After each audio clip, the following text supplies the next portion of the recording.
Sakyamuni. Bonjour à tous. Aujourd'hui, je partage avec vous une histoire qui pose cette question. Une personne dont la vie entière est marquée par le péché et l'injustice, peut-elle atteindre l'éveil spirituel? Subhadravana était une beauté extraordinaire. Un jour, alors que Maudgalyayana traversait une forêt, il la vit debout, éclatante comme une fleur. En vérité, tous les hommes l'appelaient Lotus magnifique, car sa grâce surpassait indéniablement la plus parfaite des fleurs de lotus. Mais le vénérable Maudgalyayana perçut la souffrance dans son regard et l'océan de chagrin caché dans son cœur.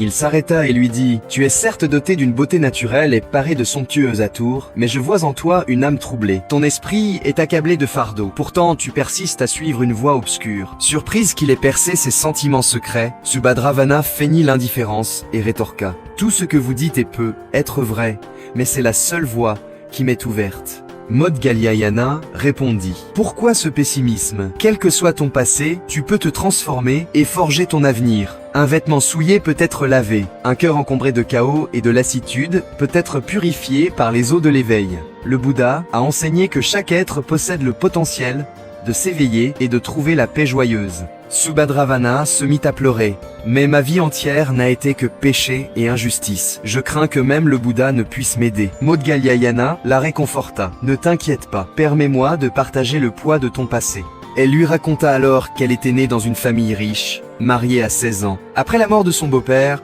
sa belle-mère avait entretenu des relations incestueuses avec son propre fils, le mari de Subhadravana. Bien qu'elle eût une fille, incapable de supporter cette situation, elle avait finalement quitté le foyer, en abandonnant son enfant. Des années plus tard, remariée à un marchand, elle découvrit qu'il entretenait une concubine, qui se révéla être sa propre fille, celle-là même qu'elle avait jadis délaissée. Submergée par la douleur et la rancœur, elle en vint à haïr le monde, à ne plus faire confiance à personne, et devint courtisane, cherchant réconfort dans les bijoux, l'argent et les plaisirs matériels. Elle avoua qu'en voyant Maudgalyayana pour la première fois, elle avait songé à le séduire pour révéler l'hypocrisie des hommes. Le lotus magnifique sanglotait. Maudgalyayana la laissa pleurer jusqu'à épuisement, puis lui enseigna le dharma et la conduisit devant le Bouddha. Après l'avoir réconfortée, le Bouddha lui demanda si elle souhaitait pratiquer comme nonne sous la guidance de Gautami. Devenue bhikkhuni, après 4 années de pratique assidue, elle fut reconnue comme une modèle de sagesse. Chaque être porte en soi la graine de l'éveil. Dans l'éclatant récit de la vie du Bouddha, Subhadravana, cette nonne au passé singulier, brille tel un joyau surgi de la boue. Bien que son histoire fût souillée par les passions mondaines, purifiée par le dharma, elle devint le symbole de la résilience et de la libération. Par sa transformation, elle révéla au monde la puissance de l'enseignement bouddhique, percer les ténèbres et recréer l'âme.